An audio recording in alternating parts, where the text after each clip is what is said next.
"Amen, please, faster, harder," the rancher who faced his worst fear and collapsed, saving a life. To anyone who saw him from a distance, he appeared calm, confident, and fearless. Yet beneath that calm exterior, John carried a fear that had followed him since childhood, a deep, gnawing fear of being trapped in small, enclosed spaces. Even the thought of stepping into a tight cellar or a narrow tunnel could make his heart race and his palms sweat. Despite his fear, John had built a life filled with responsibility and purpose. He was well respected in his small rural town, known for his reliability and willingness to help anyone in need. Neighbors trusted him with their livestock, shared advice about crops, and sought his assistance in emergencies. But no one knew the quiet struggle John carried within him. He faced each day carefully, navigating around situations that might trigger his fear and learning to keep his panic in check. One late summer afternoon, as the sun began to dip toward the horizon, John was tending to a pasture near the edge of his property. The air was warm, carrying the scent of dry grass and the faint aroma of hay. Everything seemed peaceful, the kind of calm that made rural life feel timeless and steady. Then a frantic call shattered the quiet. "John, help, it's Billy, he's in the well," shouted a neighbor across the field, waving his arms desperately. John froze for a moment, his mind racing. The well was old and narrow, tucked away near the edge of the property where the earth had cracked and the wooden frame had begun to rot. It was a place John avoided because of the fear that had haunted him for decades. Memories of childhood panic flooded back, the feeling of walls closing in, the inability to breathe freely, the suffocating darkness that made every second feel endless. But then he heard the child's voice, a terrified, small voice calling for help. It pierced through the fear that gripped him, and suddenly there was no room for hesitation. John's instincts kicked in.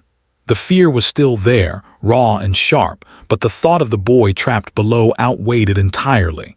He grabbed a rope and ran toward the well, his boots thudding against the dry earth. When he arrived, the scene was more frightening than he had imagined. The boy clung to a narrow ledge inside the well, surrounded by dark, crumbling stone. His small body shook, and tears ran down his dirt-streaked face. John's heart ached at the sight. The rope felt heavy in his hands, but he knew he had to descend into the dark space, despite every instinct screaming at him to step back. Taking a deep breath, John tied the rope securely to a sturdy post at the edge of the well. His hands trembled slightly, not just from fear but also from the tension of the moment. He looked down, peering into the darkness, and reminded himself to focus on the boy's safety, not on his own panic.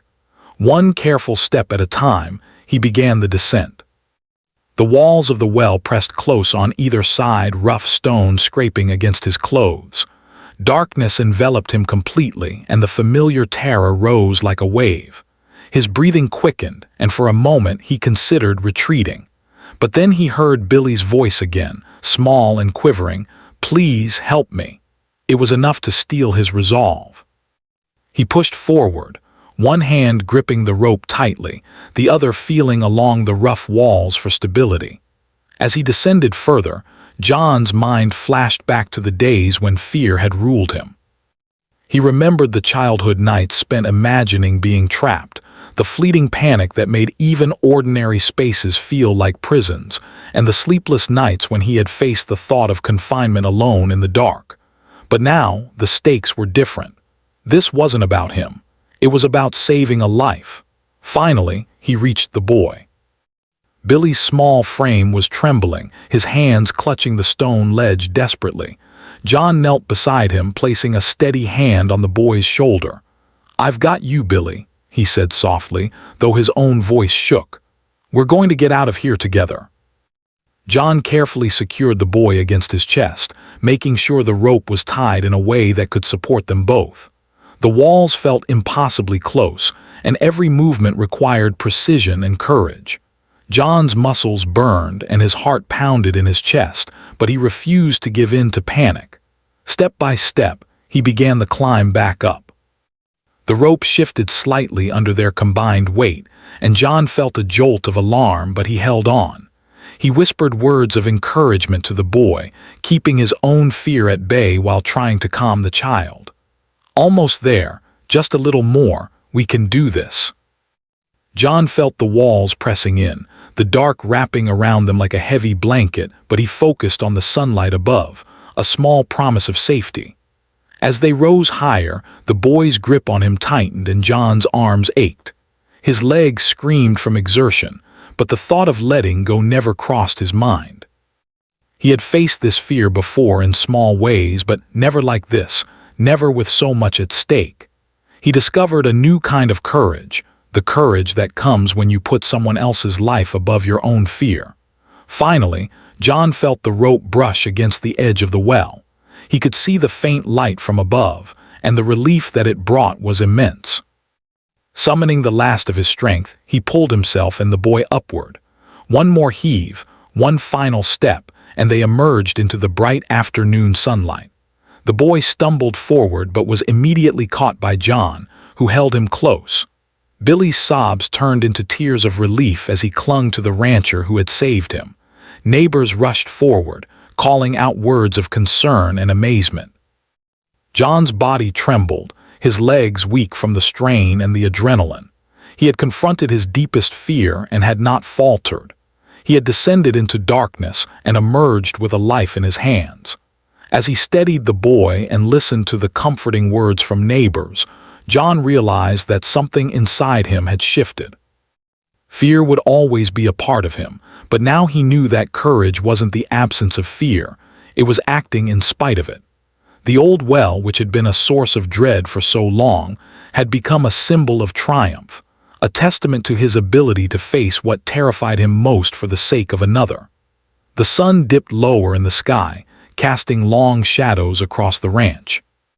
John helped Billy to his feet and guided him to his worried parents. The boy clung to him tightly, whispering a heartfelt thank you. John smiled faintly, feeling both exhausted and proud. It had been the hardest thing he had ever done, but it was also the most important. In the quiet that followed, as neighbors discussed the harrowing rescue and praised John for his bravery, he reflected on the strange mix of fear and determination that had carried him through the ordeal. This day would stay with him forever, a story of courage born from the simplest, most human impulse, the desire to protect life. Even when facing the worst of personal fears, the moment John Mitchell emerged from the well with Billy in his arms, relief washed over the gathered neighbors. The boy was safe, and the immediate danger had passed. But John's body, pushed beyond its limits, trembled uncontrollably. His knees buckled, and he sagged to the ground, leaning against the sun-warmed earth. Every muscle in his body screamed with exhaustion, and his chest heaved as he struggled to catch his breath. The adrenaline that had carried him through the rescue was fading, leaving behind a heavy weariness that threatened to overcome him. Neighbors rushed forward, calling his name and offering water. One of them, an older man who had known John since childhood, guided him gently to sit down. "Take it easy, John. You've done enough. Just breathe," he said, steadying him. But John barely noticed the voices around him. His mind was still partly inside the well, replaying the terror, the darkness, and the echo of Billy's cries. Billy's parents were the first to reach them. Their faces were a mixture of relief, fear, and gratitude. They hugged their son tightly, then turned to John with tears in their eyes. "You saved him. You saved our boy," Billy's mother whispered, her voice trembling. John nodded, managing a faint smile, though he felt too drained to speak much. The boy clung to his hand, unwilling to let go, as if holding on could keep the danger away forever. As the initial chaos settled, John was helped to a nearby chair. Paramedics and neighbors checked him over, making sure he hadn't injured himself during the rescue. His pulse was strong but fast, a reflection of the stress and exertion.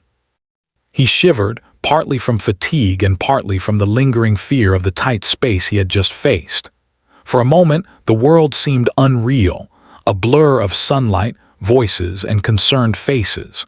Once he was seated and drinking water, John reflected on the moments inside the well. He remembered the tight walls pressing against him, the cold darkness that seemed to stretch endlessly, and the feeling of panic clawing at his chest. Yet, despite all of that, he had not given up.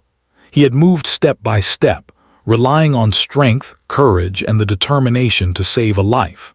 That decision to act in spite of fear had defined the rescue. Billy, still holding John's hand, spoke softly, almost as if he were trying to make sense of what had happened. "I thought I was going to be stuck forever," the boy said, his voice trembling. John squeezed his hand gently. "You're safe now, Billy, that's what matters. We made it out together." The boy nodded, tears still in his eyes, and finally released John's hand to hug his mother tightly. The neighbors began to share their amazement. Some talked about how John had faced his lifelong fear to save the boy. Others marveled at his physical strength and determination. John listened quietly, feeling a strange mix of pride and humility. He did not see himself as a hero. To him, he had simply done what anyone in his position would have tried to do. Yet he could not deny the satisfaction that came from knowing he had confronted the darkness, both literal and metaphorical, and had come out victorious. As the sun sank lower in the sky, casting golden light over the ranch, John found a quiet moment to himself. He walked toward the edge of the field, looking at the well that had caused him so much fear. It seemed smaller now, less threatening, though he could still remember the panic that had gripped him inside. He realized that facing his fear had changed him. The terror he had felt for decades had not disappeared, but it no longer held the same power over him. He had acted in spite of it, and that act would stay with him forever. The rescue also strengthened the bond between John and the community. Neighbors expressed their gratitude in countless ways, offering food, help with the ranch, and even simple words of appreciation. The story of the rescue spread quickly, and soon local newspapers were reporting on the courage of the rancher who had descended into a narrow, dangerous well to save a child. John, however, remained modest. He avoided the spotlight and focused instead on returning to his daily life, though now with a renewed sense of confidence and resilience. Over the following days, John reflected on the experience more deeply. He realized that courage was not the absence of fear, but the ability to act despite it. The fear he had carried for so long had not gone away, but it had been transformed into a tool for focus and determination. He also recognized the importance of community, of neighbors who cared enough to call for help and who had rushed to assist when the danger was over. That sense of connection and shared humanity reinforced his belief in the goodness of people and the value of acting for others. Billy, meanwhile, recovered fully from the frightening ordeal. He often visited John at the ranch, bringing small gifts or helping with chores, wanting to show his gratitude. The boy's parents never tired of thanking John, insisting that the rescue had changed their family forever. John accepted their thanks with quiet humility, knowing that the real reward was the knowledge that he had saved a life. Physically, John needed time to recover. His muscles were sore for days, and he often found himself reflecting on the strain he had endured. But mentally and emotionally, he felt invigorated. The experience had tested him in ways he had never imagined, forcing him to confront not just the physical danger of the well, but the psychological barrier of his lifelong fear. That confrontation left him stronger, more self-assured, and more capable of handling challenges he might face in the future. As the seasons changed, John's story remained a topic of conversation in the town. People spoke of the rancher who had risked his own safety to save a child, a man who had faced a deeply personal fear and emerged victorious. For John, these stories were reminders, not of his bravery alone, but of the lessons he had learned, the importance of action, the power of courage, and the profound impact one person can have on another's life. In the quiet moments when he returned to the ranch, John sometimes walked to the well, now reinforced and covered to prevent future accidents. He would look down into its depths and remember the panic, the darkness, and the fear that had nearly overwhelmed him. And he would smile, knowing that he had faced it and had not faltered. The well was no longer a symbol of fear, but of triumph, of the moment when he had chosen courage over hesitation and life over fear. The experience also left a lasting impression on the young boy Billy. He learned early in life that heroism is not about superpowers or fame, but about ordinary people acting with extraordinary courage when it matters most. John became more than a neighbor or a rancher to him. He became a symbol of bravery, compassion, and the kind of selfless action that can inspire others for a lifetime. John Mitchell continued his life on the ranch, carrying on with daily routines, yet something had shifted. He approached challenges with more confidence, knowing that he could face fear and still act decisively. He repaired fences, tended the cattle, and worked the fields with the same dedication as before, but now he did so with the quiet knowledge that courage had many forms, and that he had discovered a profound form of it within himself.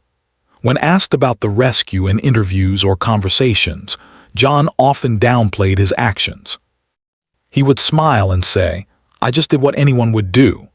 But those who knew him well understood the depth of what he had achieved.